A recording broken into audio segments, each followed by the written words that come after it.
Dos hermanos adquirieron una construcción en ruinas en Guadalajara. Lo que hallaron nadie lo creería. David no imaginaba descubrir nada más que escombros cuando arrancó la tercera tabla del suelo. La construcción llevaba abandonada más de 20 años y las maderas podridas eran lo esperado, pero bajo aquella madera no había tierra. Había tela, un vestido azul descolorido, doblado cuidadosamente como si alguien hubiese guardado algo valioso. Antes de continuar, por favor, suscríbete al canal, deja tu like y un comentario diciéndonos desde dónde estás escuchando esta historia. A un lado, una credencial de elector con la fotografía de una mujer joven, la fecha de expedición, más de 2 décadas en el pasado. El nombre era legible, y debajo de eso, cartas, muchas cartas, todas dirigidas hacia afuera de aquel sitio, pero ninguna enviada jamás. Thomas, su hermano menor, observó aquello y sintió que el estómago se le revolvía. Habían comprado ese lugar para construir una escuela, algo sencillo, honesto, no para desenterrar los secretos de alguien. Pero David sostenía la credencial con una expresión que Thomas conocía bien. Era la misma que tenía cuando todavía era policía. La expresión de quien acaba de ver una pieza que no encaja, de quien sabe que algo está profundamente mal. La regla era clara desde el principio: reformar, abrir la escuela, seguir adelante, no meterse en lo que no les concernía.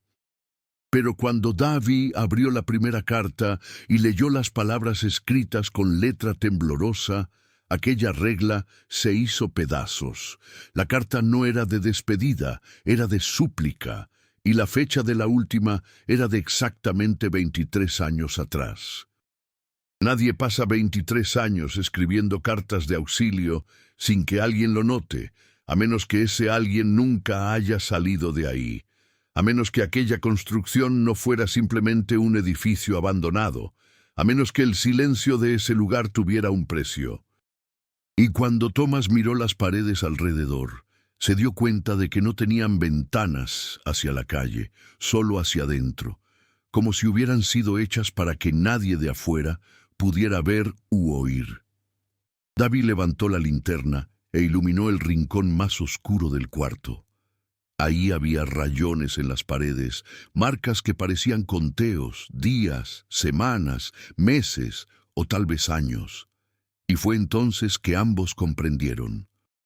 Aquel lugar no fue abandonado, fue cerrado con alguien todavía adentro. David guardó las cartas dentro de su propia camisa contra el pecho y bajó la escalera improvisada que llevaba al terreno de la construcción. Thomas lo siguió en silencio, pero su rostro lo decía todo: miedo, confusión, ganas de salir de ahí y nunca regresar. Afuera, la luz del mediodía de Guadalajara era demasiado intensa, casi agresiva después de la penumbra húmeda de la construcción. David se recargó en el lateral del edificio y sacó una de las cartas nuevamente. La letra era femenina, delicada en las primeras líneas, pero después se volvía temblorosa, desesperada. Necesito salir de aquí. Nadie sabe dónde estoy. Por favor, si alguien encuentra esto, busque a mi familia. No había apellido completo, solo un nombre, Elena, y una dirección que tal vez ya ni existiera. Thomas arrancó la carta de la mano de su hermano con un movimiento brusco. Miró el papel amarillento, después a David y dijo lo único que tenía sentido para él en ese momento. Necesitaban irse, olvidar lo que habían visto, devolver la construcción, inventar cualquier excusa y desaparecer. Pero David negó con la cabeza. Sabía lo que aquello significaba. No era solo una carta antigua, era una prueba. Prueba de que alguien había sido mantenida ahí lejos de todo y todos, escribiendo pedidos de socorro que nunca llegarían a ningún lado. Tomás arrojó la carta al suelo y caminó hasta el portón. Se detuvo ahí de espaldas al hermano, los puños cerrados. Había dejado la policía justamente por esto, por no poder ignorar lo que veía, por no aceptar que las injusticias fueran archivadas porque alguien poderoso no quería ser molestado. Y ahora, 5 años después, aquí estaba él otra vez, frente a algo que exigía acción, algo que si ignoraba lo haría cómplice.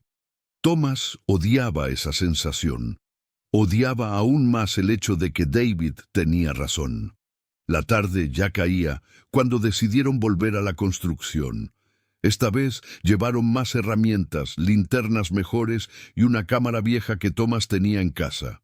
Si iban a hacer esto, lo harían bien. Documentarían todo.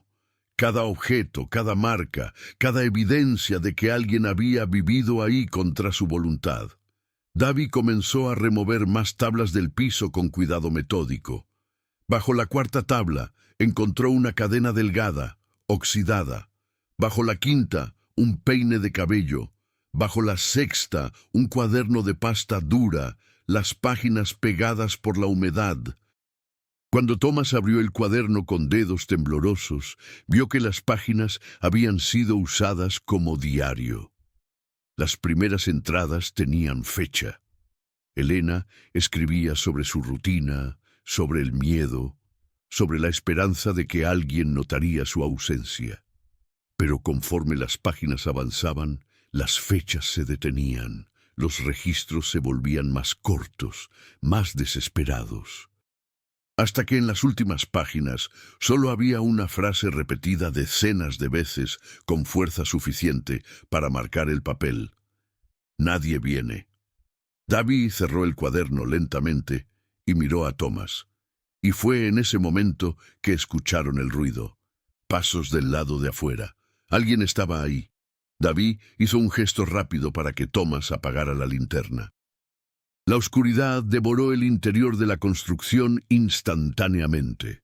Los pasos afuera eran lentos, deliberados. No era alguien pasando por casualidad. Era alguien que sabía exactamente dónde estaba, alguien que había venido hasta ahí con un propósito. Thomas sostuvo el cuaderno contra el pecho, el corazón latiendo tan fuerte que estaba seguro de que quienquiera que estuviera del otro lado de la pared podría oír. Davy se movió en silencio hasta la ventana lateral, aquella que daba al terreno baldío al lado, y espió por una rendija en la madera. Era una mujer mayor, tal vez 50 o 60 años.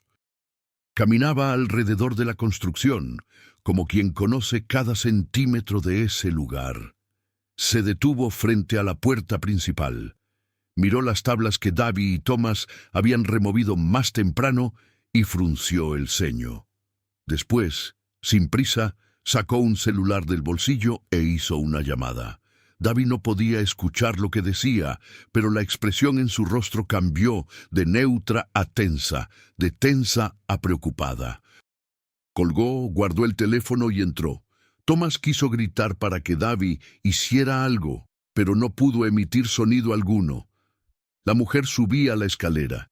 Cada escalón crujía bajo su peso. Davy retrocedió, jaló a su hermano detrás de una pila de escombros y ambos se agacharon ahí, respirando apenas. La mujer llegó al 2.º piso y se detuvo justo en medio del cuarto. Miró el piso destruido, las tablas arrancadas, el agujero donde Davy había encontrado las cartas, y entonces, para sorpresa de los dos hermanos, comenzó a llorar. No era llanto de miedo, era llanto de reconocimiento, de dolor antiguo finalmente encontrando forma. Se arrodilló junto al agujero en el piso, pasó la mano por los objetos que aún estaban ahí y murmuró algo tan bajo que Davy tuvo que esforzarse para oír un nombre: Elena. La mujer conocía a Elena. Tal vez era pariente, tal vez amiga, o tal vez algo más. Tomó una de las cartas que había caído al suelo, leyó rápidamente y apretó el papel contra su rostro, los hombros temblando.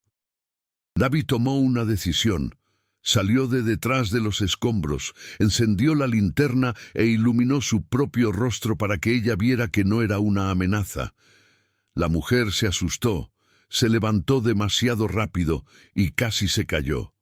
Thomas apareció detrás de su hermano, aún sosteniendo el cuaderno. Los tres se quedaron ahí parados en silencio hasta que la mujer finalmente habló. Su voz era ronca, cansada, pero firme. Dijo que su nombre era Vivian, que había buscado a Elena durante años, que había sido periodista e investigó su desaparición hace más de 2 décadas y que nunca, en todo ese tiempo, alguien le había creído. Hasta ahora. David preguntó si sabía qué había pasado con Elena. Vivian miró el agujero en el piso, las marcas en las paredes, y respondió con otra pregunta que cambió todo. ¿Encontraron el cuerpo? La pregunta de Vivian quedó suspendida en el aire demasiado tiempo. David miró a Thomas, después al agujero en el piso y negó con la cabeza. No, no habían encontrado cuerpo alguno, solo los objetos, las cartas, el diario. Vivian soltó un suspiro largo, como si hubiera contenido la respiración por años. Se sentó en el piso de madera gastada, apoyó la espalda en la pared y comenzó a hablar. Elena tenía 22 años cuando desapareció. Era estudiante, vivía con su familia en un barrio sencillo de Guadalajara. Un día salió a encontrarse con alguien y nunca regresó. La familia denunció la desaparición, pero la investigación no avanzó. No había testigos, no había pistas. Y cuando Vivian comenzó a investigar como periodista, notó que las personas evitaban hablar del caso. Vivian había logrado descubrir algo que la policía ignoró a propósito. Elena se había involucrado con alguien poderoso, alguien casado, alguien que no podía ser asociado con escándalos. Y cuando ella intentó terminar la relación, desapareció. Vivian había entrevistado a vecinos, amigos, compañeros de Elena. Todos decían lo mismo. Ella tenía miedo en las últimas semanas. Hablaba de que la seguían, de que recibía amenazas, pero nunca dijo de quién, y entonces simplemente se esfumó. Y Vivian había publicado un reportaje sobre el caso, pero fue presionada a retirar la nota. Amenazaron su empleo, amenazaron a su familia. Ella se echó para atrás, guardó sus archivos y pasó los últimos 20 años preguntándose si Elena seguía viva en algún lugar o si había sido asesinada y escondida. David tomó el cuaderno que Thomas aún sostenía y se lo mostró a Vivian. Ella hojeó las páginas con cuidado, leyendo cada entrada, cada súplica, cada palabra de desesperación. Cuando llegó a las últimas páginas, donde la frase estaba repetida decenas de veces, cerró los ojos. Thomas preguntó qué creía Vivian que había ocurrido. Ella respondió sin abrir los ojos. Creía que Elena había sido traída a esa construcción y mantenida ahí, tal vez semanas, tal vez meses, hasta que ya no fue conveniente mantenerla viva. Y entonces, probablemente la mataron y se deshicieron del cuerpo en algún lugar que nunca sería encontrado. David sintió la rabia subir por el pecho. Preguntó si Vivian sabía quién era el responsable. Ella abrió los ojos y lo miró directamente. Dijo que tenía sospechas, pero nunca pudo probar. El hombre en cuestión era demasiado influyente. Tenía amigos en lugares importantes y cualquiera que intentara investigarlo acababa silenciado de una forma u otra. Thomas interrumpió. Preguntó si ese hombre aún estaba vivo. Vivian asintió. Estaba vivo, viejo, pero todavía poderoso. Y si descubría que alguien estaba hurgando en esa construcción, haría de todo para impedir que la verdad saliera a la luz. David guardó el cuaderno dentro de la mochila y miró a los dos. Dijo que necesitaban ir a la policía, presentar las evidencias, reabrir el caso. Vivian soltó una risa amarga. La policía, la misma que había ignorado el caso hacía 20 años, la misma que había archivado todo sin investigar bien. Thomas estuvo de acuerdo con ella. Ir a la policía podía ser peligroso. Podía alertar a las personas equivocadas antes de que tuvieran pruebas suficientes, pero Davy no estaba dispuesto a dejar que aquello muriera otra vez. Había dejado la policía por no soportar ver injusticias barridas bajo la alfombra, y ahora, sosteniendo ese cuaderno en las manos, sabía que no podría simplemente dar la espalda. Vivian se levantó y caminó hasta la ventana. Miró hacia afuera, hacia la calle vacía, y dijo algo que heló la sangre de los hermanos. Si realmente quieren hacer esto, necesitan ser rápidos, porque yo no vine aquí sola hoy. Las palabras de Vivian cayeron como piedra en el estómago de Davy. Thomas dio un paso hacia atrás, instintivamente buscando la salida más cercana. Vivian continuó mirando por la ventana. La expresión tensa explicó que le había contado a un abogado sobre sus sospechas años atrás. Un hombre que trabajaba con derechos humanos y casos archivados. Él se había interesado en la desaparición de Elena, pero nunca lograron avanzar por falta de pruebas concretas. Cuando Vivian vio la construcción siendo reformada, se dio cuenta de que tal vez era la última oportunidad de encontrar algo. Llamó al abogado. Él venía hacia acá ahora. Debería llegar en menos de una hora. Davy sintió un alivio mezclado con aprensión. Un abogado era bueno. Significaba que tendrían a alguien que entendía de leyes, de procesos, de cómo transformar esas evidencias en algo oficialmente válido. Pero también significaba que más gente sabría. Y cuanta más gente supiera, mayor el riesgo de que la información llegara a las personas equivocadas. Thomas expresó exactamente esa preocupación. Preguntó si Vivian confiaba realmente en ese abogado. Ella respondió que sí, que él había dedicado la vida entera a casos como ese, que si había alguien capaz de hacer justicia para Elena, era él. Mientras esperaban, Davy volvió al agujero en el piso y continuó removiendo tablas. Necesitaba asegurarse de que habían encontrado todo. Bajo la séptima tabla halló una pequeña caja de metal oxidada. Dentro había fotos. Elena sonriendo. Elena en algún lugar que parecía una fiesta. Elena al lado de un hombre cuyo rostro estaba borroso, como si alguien hubiera dañado deliberadamente la imagen. Vivian tomó las fotos de las manos de Davy y examinó cada una con atención. Reconoció al hombre, aún con el rostro dañado, la postura, la ropa, el reloj caro en la muñeca. Era él, el hombre que siempre había sospechado. Thomas preguntó el nombre. Vivian titubeó. Dijo el nombre en voz baja, casi un susurro, como si pronunciarlo en voz alta pudiera invocarlo. Era un nombre que Thomas reconoció inmediatamente. Un empresario, dueño de varias propiedades en la ciudad, familia tradicional, respetado públicamente y completamente intocable. Davy sintió la rabia regresar. Más fuerte esta vez. Intocable. ¿Cuántas veces había escuchado esa palabra cuando todavía era policía? ¿Cuántas veces había visto culpables escapar simplemente porque tenían dinero o influencia suficiente para comprar silencios? El sonido de un coche deteniéndose frente a la construcción interrumpió los pensamientos de Davy. Vivian bajó rápidamente las escaleras para recibir al abogado. Era un hombre de unos 60 años, delgado, con un portafolio de cuero gastado bajo el brazo. Saludó a los hermanos con un apretón de manos firme y escuchó en silencio mientras Davy explicaba todo lo que habían encontrado.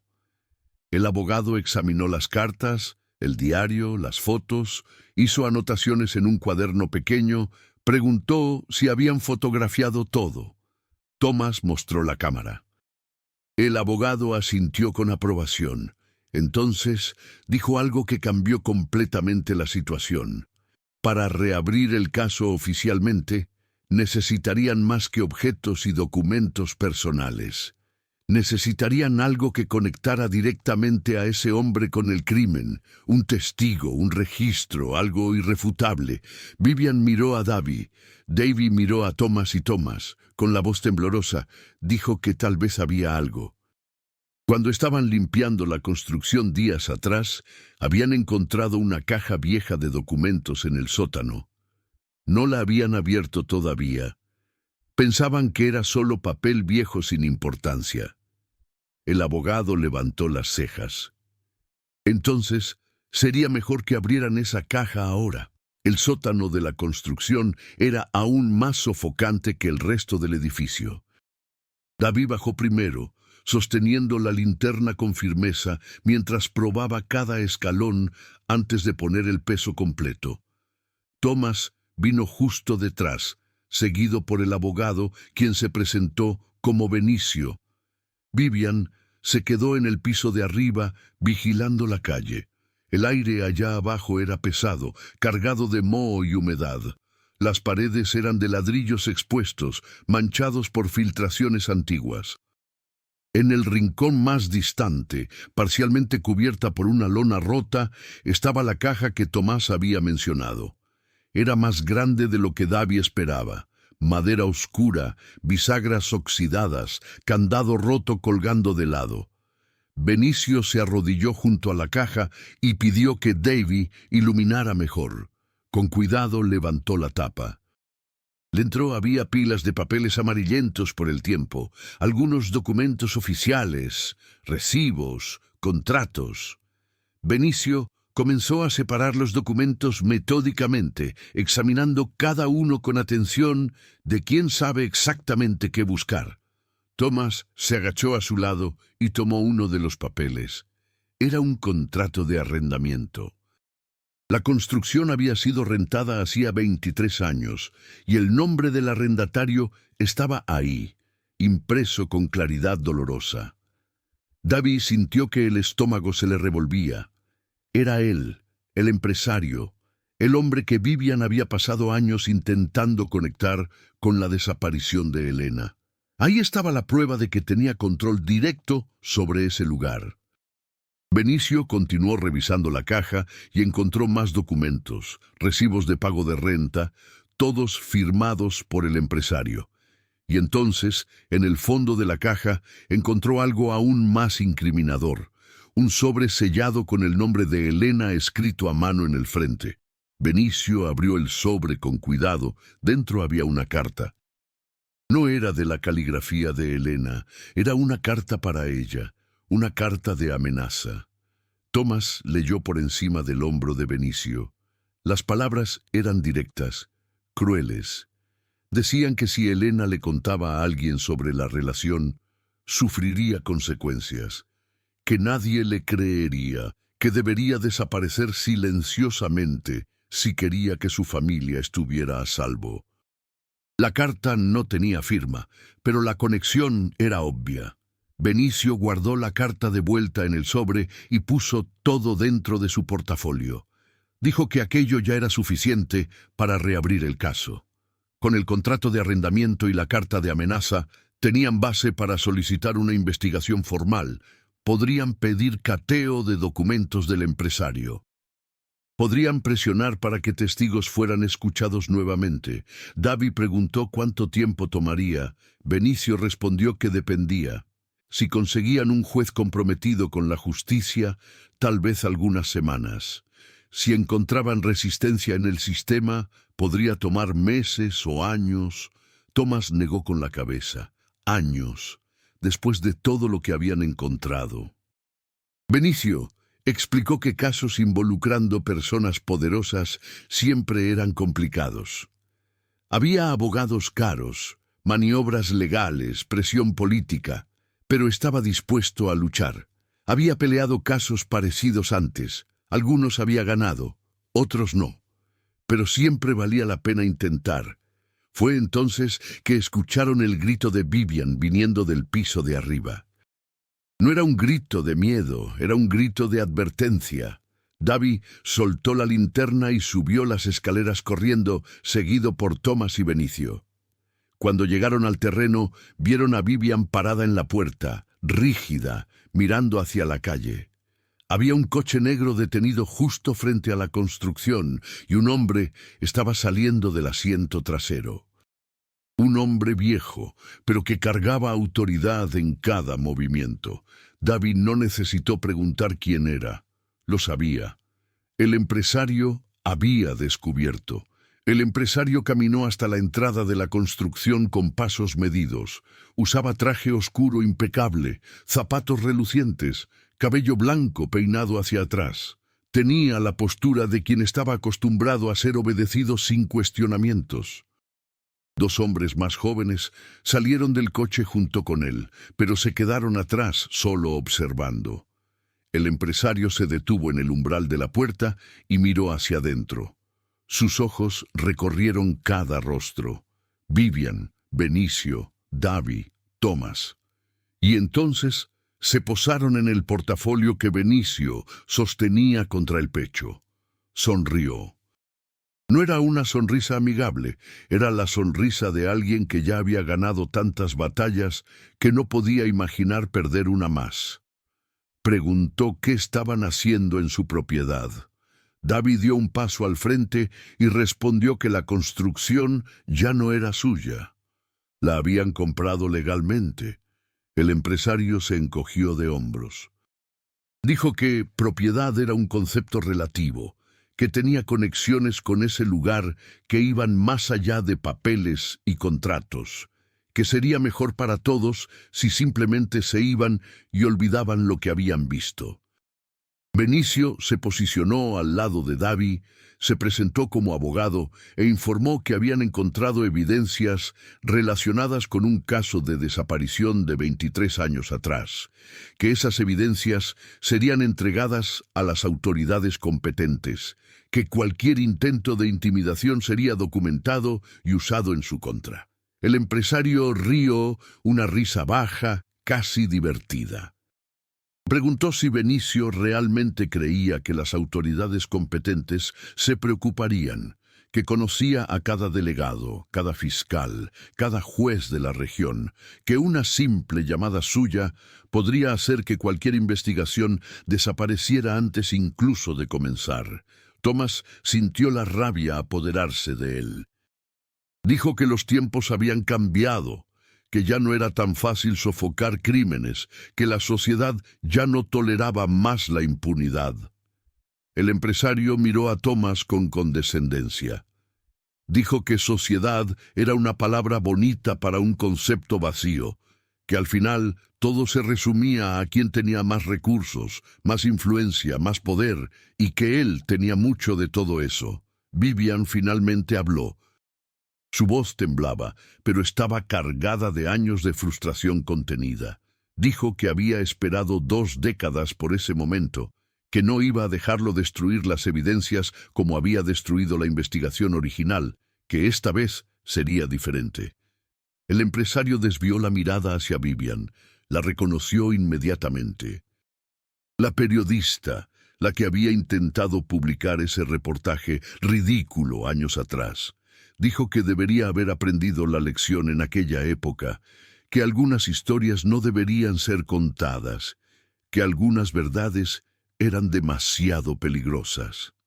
Vivian sostuvo su mirada sin parpadear. Respondió que lo único peligroso ahí era él y que finalmente había pruebas suficientes para demostrarlo. El empresario perdió la sonrisa. Dio un paso hacia dentro de la construcción. Los 2 hombres que estaban en el coche se acercaron también, posicionándose estratégicamente. Davi notó que la situación estaba escalando hacia algo físico. Puso la mano en el bolsillo y sostuvo el celular. Si algo pasaba, al menos tendría cómo pedir ayuda. El empresario extendió la mano en dirección a Benicio. Pidió el portafolio. No fue una petición, fue una orden. Benicio retrocedió, protegiendo los documentos. Dijo que no iba a entregar nada, que esas pruebas eran evidencias de crimen y que interferir con ellas sería obstrucción de justicia. El empresario suspiró.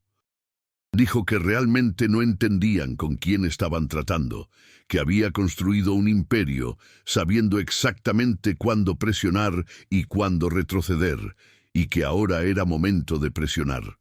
Hizo un gesto sutil a los dos hombres. Ellos avanzaron. Y fue en ese momento que Davy escuchó las sirenas a lo lejos. Las sirenas se volvieron más fuertes. Dos patrullas doblaron la esquina y se detuvieron frente a la construcción, bloqueando el coche negro del empresario.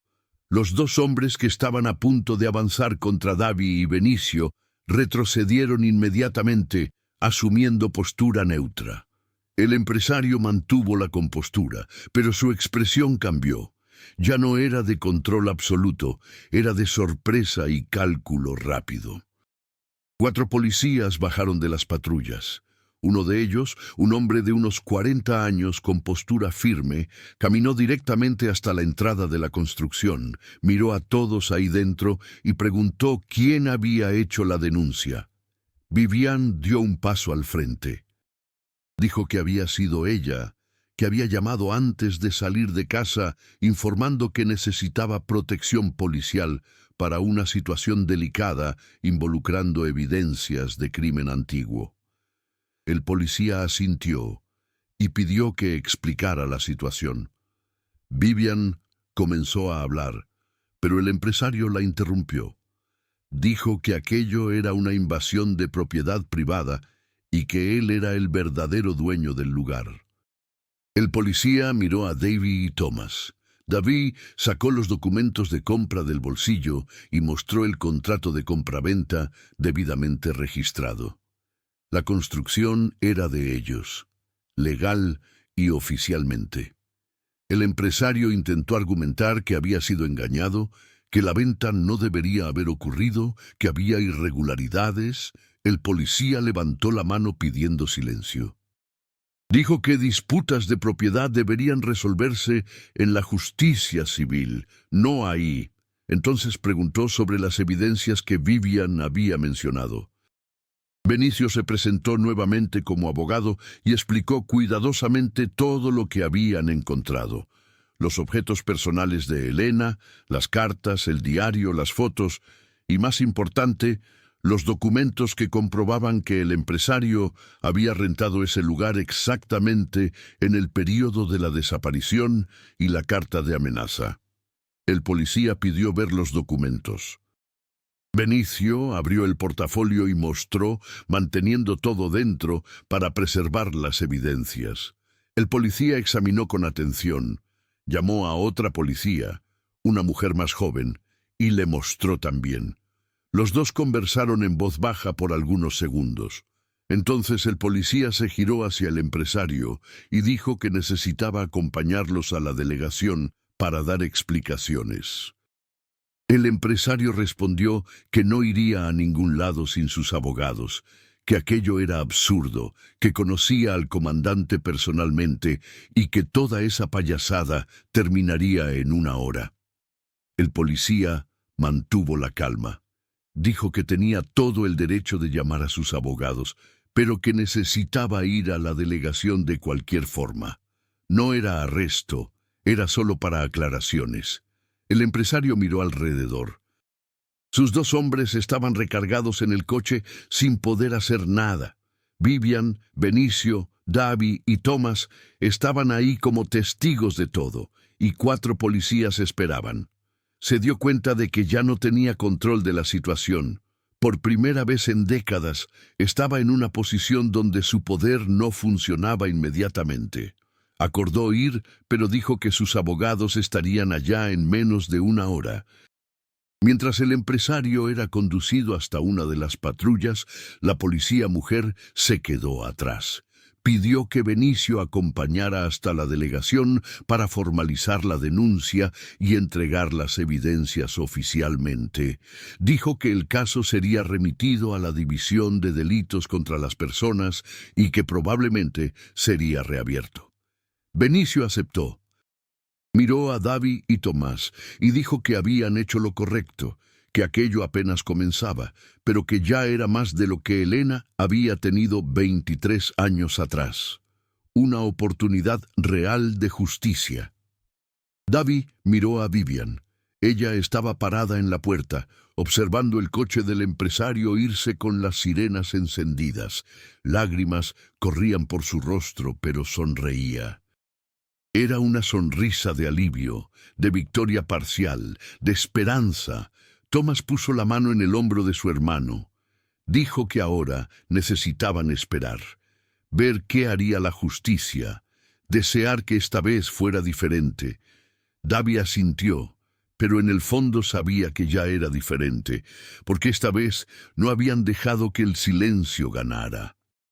6 meses después, Davy estaba parado frente a lo que antes era una construcción en ruinas. Ahora era un espacio completamente transformado. Paredes pintadas de blanco, ventanas nuevas que dejaban entrar la luz. Un letrero en la entrada decía: Centro Comunitario Elena Rodríguez. En memoria, el proceso había sido largo y desgastante. El empresario había contratado a los mejores abogados que el dinero podía comprar. Había intentado desacreditar las evidencias, había presionado a testigos, había usado cada recurso legal disponible para retrasar y obstruir. Pero Benicio había sido implacable. Presentó cada documento, cada foto, cada carta, cada objeto hallado en ese lugar. La investigación policial fue reabierta oficialmente. Nuevos testimonios fueron recogidos. Testigos que habían permanecido callados por décadas, finalmente se sintieron seguros para hablar. Una de ellas era una antigua empleada del empresario que confirmó haber visto a Elena siendo llevada a la construcción contra su voluntad. Otro era un vecino que había escuchado gritos provenientes del lugar, pero tuvo miedo de denunciar en aquel entonces. Las piezas encajaron. El fiscal, presionado por la repercusión del caso y por el trabajo incansable de Benicio, presentó acusación formal. El juicio duró 3 semanas. La defensa argumentó falta de pruebas directas de homicidio, ya que el cuerpo de Elena nunca fue hallado. Pero la acusación construyó un caso sólido de privación ilegal de libertad, amenaza, abuso de poder y principalmente presentó las evidencias de que el empresario había mantenido a Elena en esa construcción, aislada, aterrorizada, hasta que dejó de ser conveniente para él. El jurado deliberó por 2 días. Al final, el veredicto fue unánime: culpable. El empresario fue condenado a 15 años de prisión. A sus 78 años de edad, difícilmente saldría vivo. La sentencia no trajo a Elena de regreso, no borró los 23 años de sufrimiento de su familia, pero trajo algo que había sido negado por demasiado tiempo. Justicia, reconocimiento oficial de que un crimen había sido cometido, de que una vida había sido robada y de que el responsable finalmente pagaría por ello. La madre de Elena, que había pasado más de 2 décadas sin saber qué había ocurrido con su hija, estuvo presente en la lectura de la sentencia. Lloró, pero eran lágrimas de alivio mezcladas con dolor. Finalmente podía comenzar a tener paz. Davy y Thomas transformaron la construcción exactamente en lo que habían planeado desde el inicio. Un espacio comunitario, pero ahora también era un memorial. Una de las salas tenía fotografías de Elena, sus historias, sus sueños, quién era antes de ser arrancada del mundo. La familia colaboró trayendo recuerdos, compartiendo quién realmente había sido. El espacio ofrecía clases gratuitas para niños y adolescentes, talleres de lectura, matemáticas, arte, todo lo que Elena habría amado según su madre. Vivian finalmente logró publicar el reportaje completo, ya no como periodista activa, sino en un libro que documentó toda la investigación, las dificultades, los silencios, las amenazas y finalmente la victoria. El libro se convirtió en referencia sobre casos de desaparición y justicia tardía. Thomas volvió a dar clases, ahora también en el centro comunitario. Encontró propósito en enseñar historia a jóvenes que necesitaban entender que la justicia, aunque retrasada, todavía importa. David nunca regresó a la policía, pero descubrió que podía hacer la diferencia de otras formas. Trabajaba como consultor voluntario en casos archivados, ayudando a familias que buscaban respuestas. Y la construcción, que había guardado tanto dolor y silencio, ahora se llenaba con voces de niños aprendiendo, riendo, creciendo. Elena no tuvo la oportunidad de vivir su vida completa, pero el lugar donde sus últimos días fueron robados ahora garantizaba que otras vidas pudieran florecer. Era el tipo de justicia imperfecta que el mundo real ofrece. No borra el pasado, pero construye algo mejor en el futuro.